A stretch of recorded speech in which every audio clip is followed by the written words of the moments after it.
Hi, I'm Tim. Welcome to Watchbox, and thanks for logging on. Today, our weekend starts with watches, and everything is for sale. Prices, names, and descriptions in the box below. Reach out to tmosso at thewatchbox.com to buy, trade, or sell a watch. And if you want to sell a watch, we are buying single watches or entire collections. No upper limit on value. If you're in a mood to sell, you might wind up seeing your watch on this show. Reach out to me, tmosso at thewatchbox.com. Today, let's jump in with a big piece. In the spirit of our shorter and more elaborate shows, fewer watches, deeper depth, we're going with the Vacheron Constantine Traditionnel Chronograph. Launched as the Patrimoine Traditionnel back in 2009, this is a large sports chrono in a dress watch format. How's that possible? Let me explain. First, the size. It's a little bit over 41 millimeters in diameter, so it wears as a 42.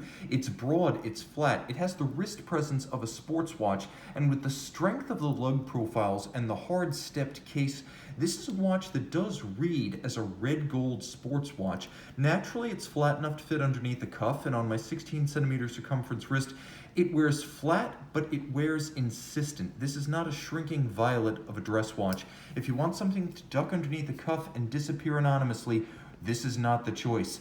The dial is broad, silvered, and glorious with red gold half-frosted Dauphine hands, applique individual indices which are beautifully faceted with diamond-tipped milling tools. You can see there are two recesses countersunk in the dial for the seconds and chronograph minutes. We also have a tachymeter scale outboard, which is a very sporting refinement on a dial.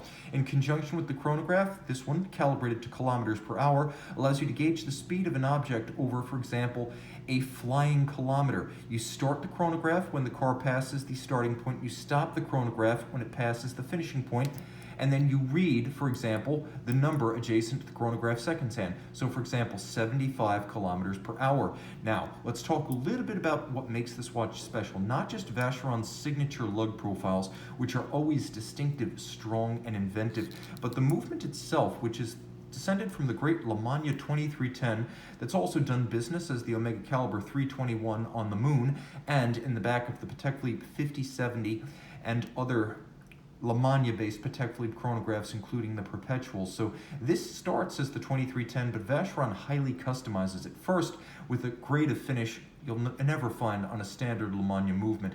Also, as you can see, with an overcoil hairspring rather than the standard flat hairspring, 5-position chronometer style adjustment, and if you look carefully you can see that this enormous balance beating away at 18,000 vibrations per hour. There's a little hooking guard between the balance cock and the bridge that bears the escape wheel. So you can see that little wire, that's there to prevent the overcoil from getting doubled up onto the regulator due to shock. You can see the overcoil architecture as it doubles over itself. That's there to help center the mass of the hairspring, allowing the watch to keep excellent time in every orientation. Watchmakers would call it concentric beating of the hairspring or concentric breathing of the hairspring. Now the watch includes a column wheel, and as you can see, lateral clutch. Note the black polished crenellated towers and screw at the center of the column wheel. Note that the lateral clutch is entirely hand finished, and like the levers and horns and resetting hammers of the chronograph mechanism, all of the chronograph components save the bridges are constructed from steel. They're satin finished on their top, they're beveled on their sides, and you can rarely see that mirrored anglage, not just on the edges of the bridge, though you see it there, but also on the edge of the individual chronograph components. This is a gorgeous watch, and again, a very sporty dress style timepiece. Zooming back out, we're going to talk about a true sports watch now. Part of a model line launched back in 2017, the Breitling SuperOcean Heritage enjoined collectors to think vintage, but with modern fit, finish, and manufacturing standards, plus modern technology. The second generation of Breitling's modern-day bestseller, which originally debuted in 2007, this watch has Tudor power inside, as it uses the MT5612 from, for example, the Pelagos, with a 44mm stainless steel Breitling SuperOcean Heritage case, minimal beveling of the side. You have more straight, strong, thrusting, sculptural lug forms rather than a conventional SuperOcean case. And another nod to antiquity, the lack of the crown guards and the big crown profile. Minimally calibrated bezel, though changes for the SuperOcean Heritage 2, as we now have a ceramic insert rather than the original anodized aluminum, and we have a luminescent bezel pearl in the bezel that you can use to line up at night and actually read the bezel against the minute hand in the dark. Previously, that was not possible. Big changes inside, but let's talk about the Stabe manufactured mesh bracelet. Stabe is the supplier for just about all of these mesh bracelets throughout Europe. And the company creates carpets of links and then finishes the flank, basically cutting the carpets in the shape of the ultimate bracelet. It is wonderfully fluid, silky, vents beautifully, incredibly comfortable. It feels like a piece of fabric on your wrist, not chainmail. Vintage-inspired straight bar interface with the lugs, and then you've got a simple folding clasp with a clamshell built in. Technically, much more proficient than the previous ETA calibers, as you get a chronometer certification, a 70-hour power reserve, it's shock resistant with a full balance bridge and a free sprung index, and of course it does feature a silicone hairspring, which also makes the watch more robustly anti-magnetic than in the past. 200 meters water resistant, so this is a true sports watch in every regard. You can see a little trick with Breitling watches. If you look between the lugs, it's not always visible, but you can see how there is a 4-digit number just before B3. Well, you'll see it says 1219, which means this watch was made in the 12th week of 2019. Fun fact, you can also find a date stamp on the bracelets. Now, if you look carefully, you can see the bezel is held on by screws. That's the captive bezel system that's used most prominently by Breitling and Zinn. It makes for a tougher bezel that's harder to remove accidentally by shearing or impact. Real impressive piece. One of the best Breitlings available, and I think Breitling as a brand, it's almost at a buy low point where it's being underestimated. So there's a lot to enjoy about this watch. Sticking with our sports watches, but going high horology again, there's something magical about a Royal Oak Offshore on a full bracelet. Unlike the original Royal Oak, the Offshore was never designed to be equipped full-time with a bracelet, as it was designed first and foremost for a strap. But to see it on a bracelet, you get that Gerald Genta integration from 1972 with Emmanuel Goetz inspiration from 1993. The timepiece, of course, 42 millimeters in stainless steel, is the Royal Oak Offshore Diver, which at only 14.1 millimeters thick is thinner than you expect, because with just the AP caliber inside and no module for a chronograph, it winds up being a lot thinner than the Offshore chronos. The bracelet, like the case, is entirely hand finished, and I'm told it takes somewhere between 10 and 12 hours just to hand finish the bracelet. That's before we get to the bezel in the case. It's a true diver, ISO 6425 compliant, 300 meters water resistant, robustly loomed, automatic winding, 60-hour power reserve. It features an internal rotating bezel, and I will show you how that works. There's a screw down crown up at 10 o'clock. You have that internal bezel, which is fully loomed. That is, everything on the bezel is loomed. And then you line it up with the minute hand, and now you've got a timing mechanism. Caseback is solid, but that allows the watch to be a little bit thinner than its display caseback successor. This is the 15703 ST, but 60-hour power reserve and a tough Audemars Piguet manufactured caliber 3120 inside. In fact, let me bring back the Breitling. We'll do a loom shot since we've got so many aggressive sports watches on the table. Okay, there's the AP, and remember, I promised you that the entirety of the bezel is loomed, and you can see what I mean as I operate the ratcheting mechanism for the bezel. I can also show you, I'm going to fire up this Breitling here.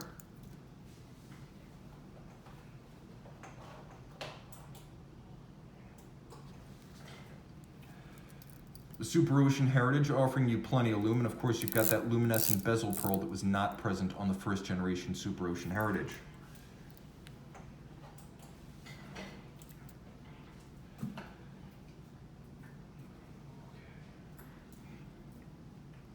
I'm going to try to jump around between different types of watches. We've been on a sports watch kick. Now let's talk about something truly exceptional and rare. Although approximately 4,000 Patek Philippe 3970 Perpetual calendar chronographs were made from 1985 to 2004, very few of them featured integrated chainmail bracelets.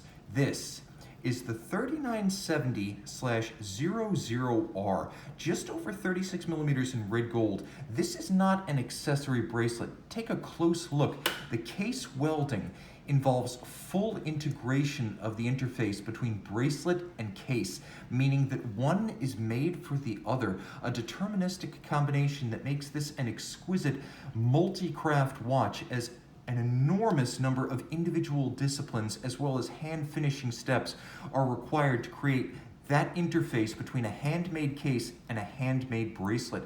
As you can see, it is glorious. Now this is like the PhD version of the mesh bracelet we saw on the Breitling. This is even softer, glossier, more gleaming, with greater depth of individual links. Now there is a system that allows you to attach it to the wrist, and you can see there are several increments built into this extraordinary Patek Philippe component, which is actually multiple components, and you can see the scalloping in the buckle itself as it's been evacuated using a burin, effectively engraved. Perpetual calendar chronograph, which, as I mentioned earlier, is Lemania based. You can see the resemblance to the Vacheron. They are similar, though they are not identical, and there's some reasons why they're not. We'll talk about that in a moment. The watch is extraordinary on the wrist, comfortable, elegant, graceful, low slung, easily cuffable, and I'll mention a viable unisex option. Man, woman, it doesn't matter. If you have impeccable taste and the budget to match for what is now a vintage watch, this is yours. Sold originally in 1999, Goffberg was the original dealer of this watch, meaning this timepiece is returning to the house after 21 years, and 21 years, in my opinion, makes for a vintage watch, especially when so many of the features and facets that comprise the 3970, from the size to the look to the movement, are no longer represented in the Patek Philippe catalog. Now, taking a look at the movement, Patek Philippe calls this the CH 2770. It's based on that same Lemania 2310. Patek does a few things that Vacheron doesn't. One thing that's rather important is the power reserve. 48 on the Vacheron and the standard Lemania. Patek Philippe increases the power reserve to 65 hours in this watch, so that is a substantial upgrade. You can see that the lateral clutch is fully jeweled, and I'll also mention that we also have an overcoil here, but rather than a mobile stud index, we have a more durable free-sprung gyromax style balance, and there's also an overcoil, an 18K beat rate, and one feature that I happen to love on these watches, which is the use of the Poinçon de Genève. Since this is a pre-2009 Patek Philippe, you will note it features the Geneva hallmark on the balance cock rather than the later Patek Philippe seal. Now you can see here, Patek uses a Geneva-style capped column wheel, and it has the same basic architecture of the Vacheron, but I'm going to bring the Vacheron back for just a second now.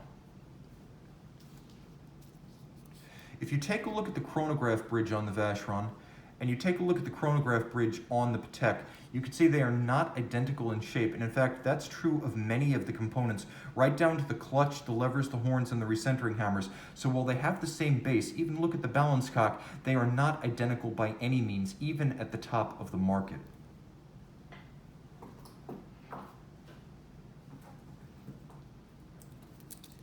Sticking with our high horology, this is a watch that came out in 2018 and in my opinion represents de Bethune's best bet to go semi-mainstream, and by that, to start stealing FP Journe clients. And the DB25 Starry Varius is exactly that. A dial made of fired and oxidized blue titanium with gold leaf laid down and tiny individual gold cabochons to create the band of the Milky Way across the sky.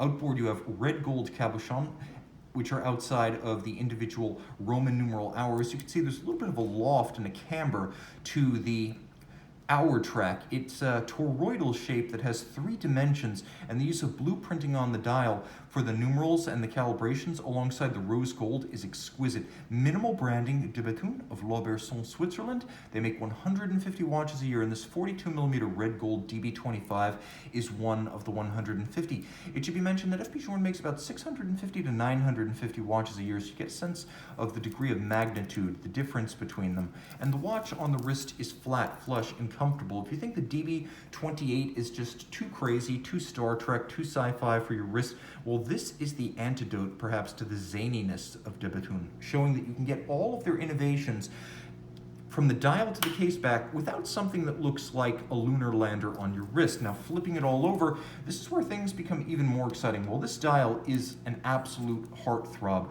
The movement itself, I don't know, maybe it makes the lobes of your brain throb. It is an engineering masterpiece. Twin mainspring barrels, 6-day power reserve. The twin barrels, self-adjusting, are patented. Triple parachute shock protection, patented. There's shock protection on each side as well as the center of the balance. You'll note there's an off-centered bi-element dog leg hairspring, patented. It beats like an overcoil with concentric beating in every particular orientation you can manage on your wrist because its gravity is centered. It beats like an overcoil, but without the vulnerability to shock that you get with an overcoil. The balance is one of at least half a dozen patented balance designs that de Bethune uses, and it is their 2016 design, titanium blue with white gold masses outboard, aerodynamic, yes, they thought of that. It also places all the mass in the rim, so it has a large polar moment and it's more resistant to shock-induced timing deviation. You'll note mirrored anglage on the edge of the delta-shaped barrel bridges,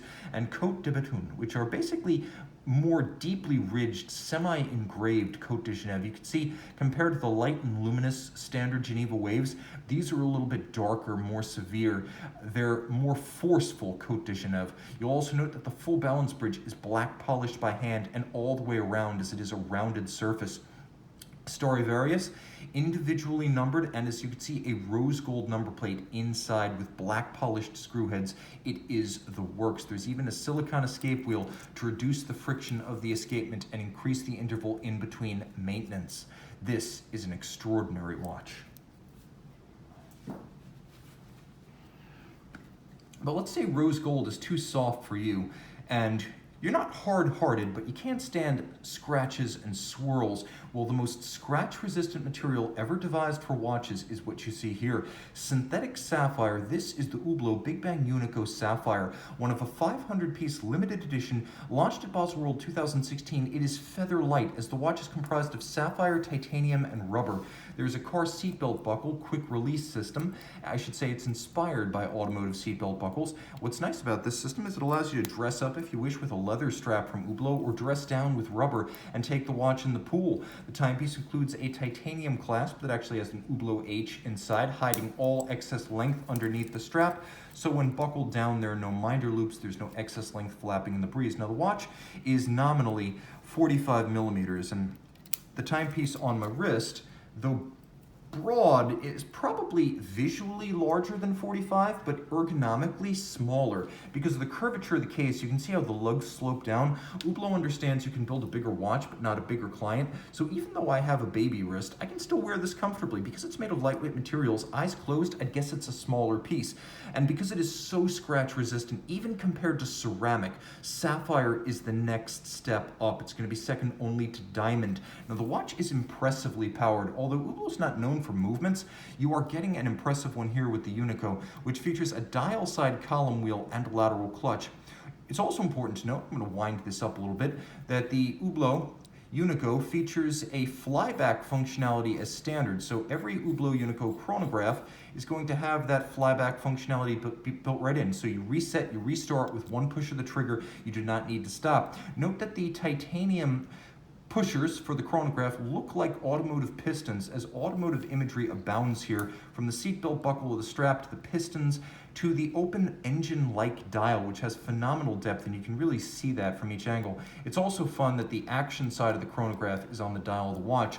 Turn it all over, automatic winding, 3-day power reserve. Hublot goes above and beyond with this 500-piece series, as the Unico features an unlubricated full silicone escapement to increase intervals between service to over 5 years. So this is a technically proficient watch from a company that's mostly known for attitude and style. But hey, why not have it all? And with this watch, you can. Let's do a loom shot.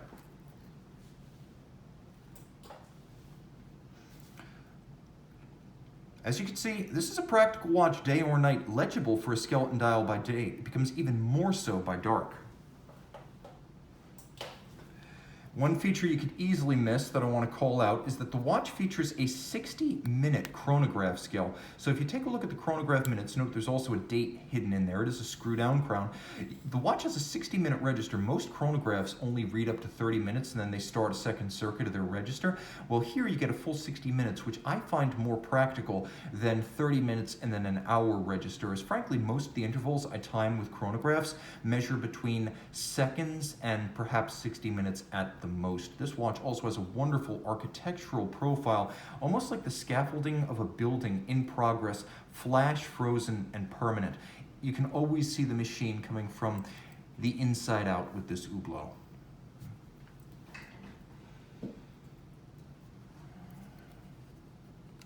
If you're not blown away by that watch, maybe something a bit more traditional. And launched in 2013, the 42mm stainless steel Senator chronometer is exactly that. From Glashutte Original, the people in Saxony, East German watchmaking, this company is the legal successor to the original Lange und Söhne that was established in 1845. Today's Lange is a revived name that uses the Lange family name under questionable circumstances. This company is the unbroken lineage to the original Lange. Now the watch you see here is an extraordinary combination of dress watch and sports watch. Sports watch because it's steel, it's fairly large at 42, it's sporty with full lume, automatic winding, and remarkably for a dress style timepiece, it is 100 meters water resistant with a screw down crown. So if you put it on a water resistant strap, you really can take this one in the ocean.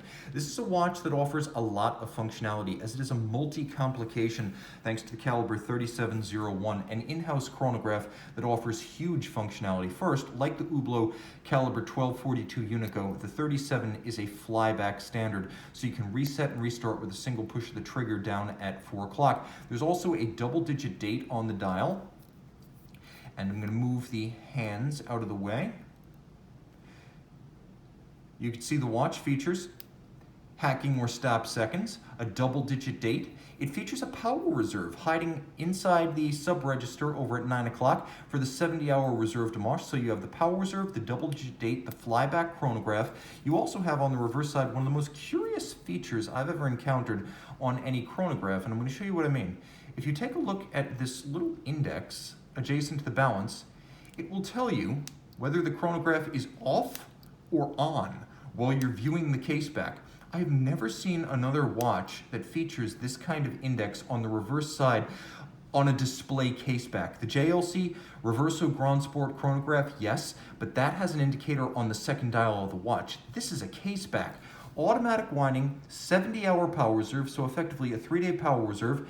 You can see that it features a crisp column wheel for actuation, and it is an absolute pleasure to operate this chrono, as the snap of the column wheel is comparable to the best in the business. In that regard, yes, I am referencing a Lange und Söhne, the great modern-day luxury rival to Glashutte Original. Let's do a lume shot, because I don't think, having learned this is a sports watch, I don't think you realize just how sporty it is until the lights go out. That is legitimate lume. My favorite part, the fully lumed chronograph seconds hand.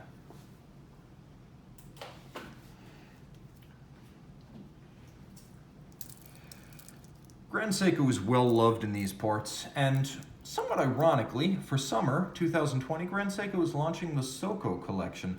Two watches, the SBGA 429 and SBGA 427. This is the 427 right here. Two watches that are named after frost descending and designed to evoke early autumn. Please, not yet. We're in Philadelphia. We get real winters up here. I still want to enjoy summer.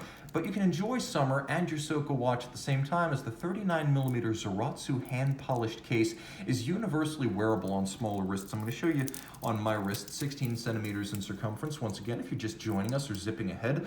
The watch, of course, is flat, 12.9mm thick, 39mm in diameter, a universal size that wears well. You can see that the case includes both polish and satination with facets and curves that give it a handsome nuance. The Zaratsu polish that I mentioned is a tin plate polishing whereby the case is held directly against a spinning tin wheel.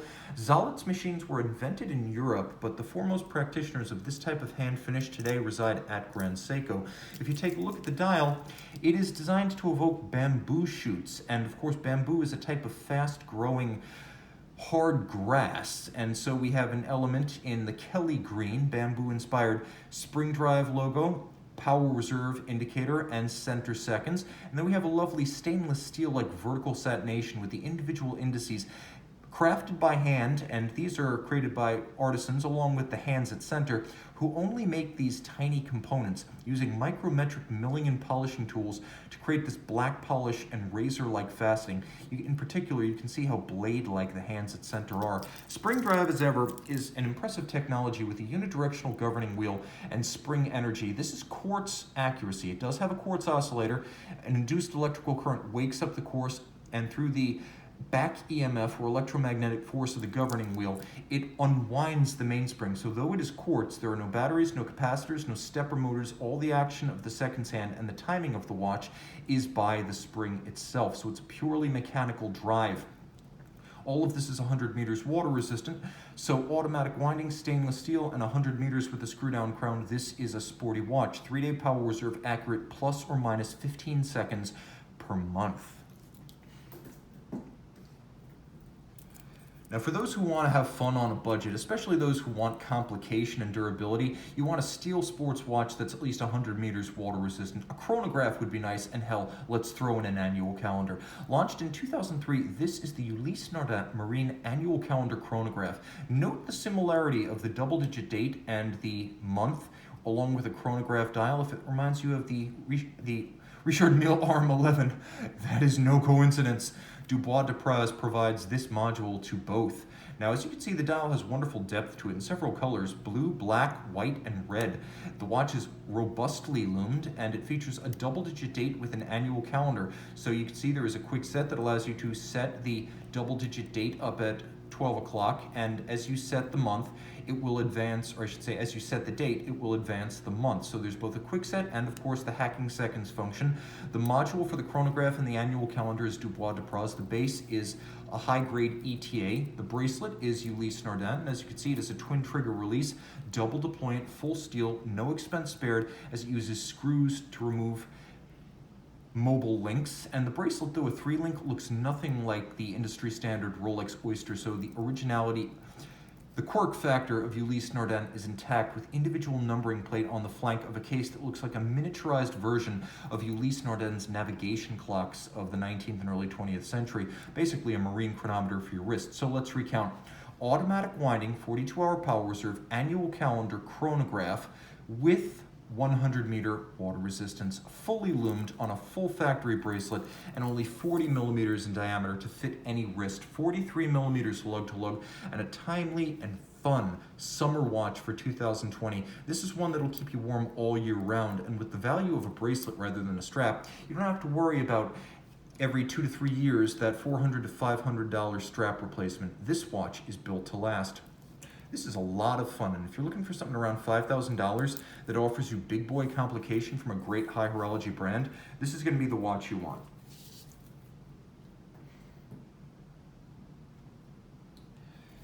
If your sports watch budget extends a little bit higher, consider a Royal Oak.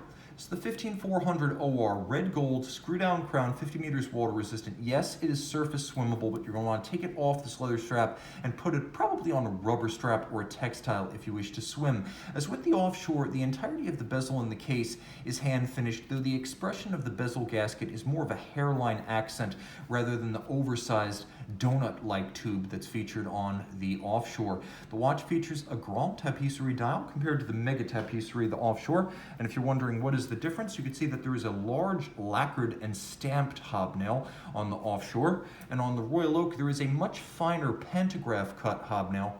This is not the petite of the jumbo. The Grand Tapisserie is cut on a pantograph, which is a mimicry engine, basically from the 19th century, that takes a large template and then redraws the template in miniature on a brass blank that becomes the dial. Since 2012, AP has made those in-house, so it makes its cases, it makes its dials, and it makes its movements in-house. You couldn't see the caliber 3120 on the Offshore, so I'm going to let you see what it looks like here on the Royal Oak. You can see full bridge, Gyromax balance, very shock resistant, and a 22 karat winding mass featuring the coats of arms of the Audemars and Piguet family, reminding you that since 1875 to this day, Audemars Piguet, the oldest continuously family-owned and run Swiss high horology watch brand, and one of the few to have remained under family control, period. Throw it on the wrist, it's a big watch. Though 41 millimeters in diameter, it's 9.8 millimeters thick, so it's not thick, but it is broad.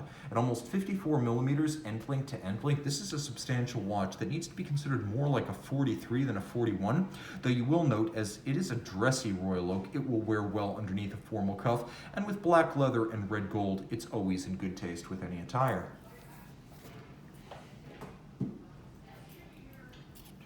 Now we approach the conclusion with a piece that launched in 2016. The Patek Philippe 5159 Retrograde Perpetual calendar launched in 2007. 2013 brought a colored gold full engraved 5160. And the 5160G that you see right here in white gold arrived for 2016. It's the officer's watch case designed to evoke early 20th century trench warfare watches that would have been used by officers who had no hands to manage a pocket watch, but would wear converted pocket watches on their wrists. And so you have that look of a pocket watch case right down to the onion crown and the hunter case back. You also have the look of hastily, though as you can see carefully in this case, welded lugs. The originals would have been somewhat slipshod.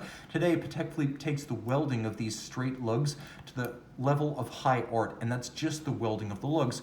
The vintage watches would have used screws, not spring bars, to fix the straps to the welded on lugs. And of course, the dial that you see here is evocative of the pocket watch era. We have Breguet numerals in black and white gold, the hands at center in black and white gold, aperture, perpetual calendar, day, leap year, month, retrograding date, and a moon phase with an adjustment interval of 100 years, or 122, I should say.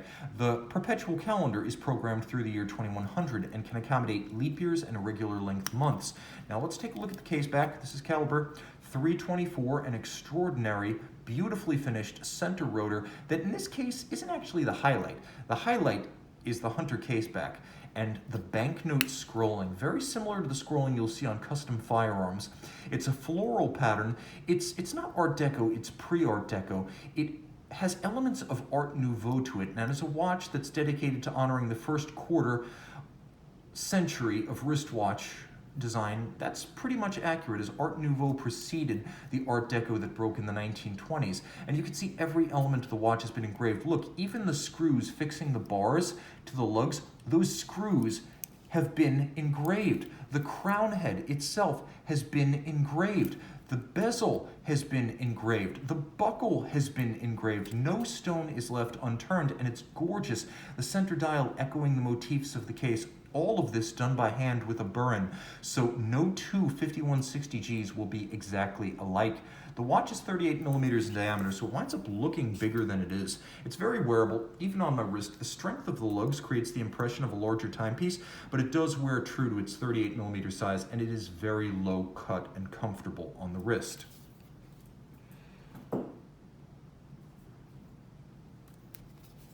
We finish with the Patek, but not that one. Made in fewer than 80 pieces from 2002 to 2012, this is the Patek Philippe 5033P. Platinum, it was the first Patek Philippe to combine Patek's invention of 1996, the annual calendar, with a minute repeater. So made in fewer than 80 pieces over 10 years, this is part of the second series of the watch, as prior to 2004, the watch would have featured flat Roman numerals on its dial. This applique white gold index dial is the second generation. Now the timepiece features an extravagant Gondolo style cushion case, so it's much like the 5135 in terms of wrist fit and presence. You can see because it's platinum, it has that top Vesselton diamond between the lugs. That's how you know you're looking at a platinum Patek. It does feature an extravagant rose-lathe guilloche dial, although compared to the preceding 5160, even this dial struggles to keep up. But more than evening the score is the caliber itself. Now this is the R27 PSQA, so basically repeater, 27 is the size, Petit second, which it has, is the small seconds on the dial, QA quantième annuel. It need be adjusted only once a year during the jump from February to March. 43 to 48 hour power reserve turned by a 22 karat guilloche cut micro rotor. Geneva hallmark, these were Geneva hallmark from 2002 until mid 2009, so that's another dating mark of the watch that can help you to identify. In case you're curious, this one was retailed in 2008.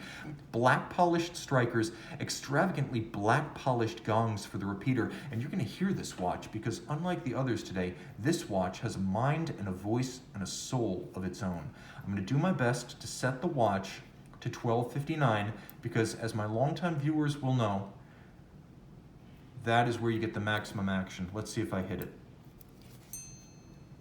Nope, I went all the way past. Okay, let's do this again. This watch right here is substantial. It's 38 millimeters wide by 51 millimeters lug to lug. It's only 12.6 millimeters thick, so it's not thick in profile, but it is definitely a watch with a wrist presence uncommonly substantial for a Patek Philippe dress watch. I'm gonna be a little bit conservative, maybe miss the mark there.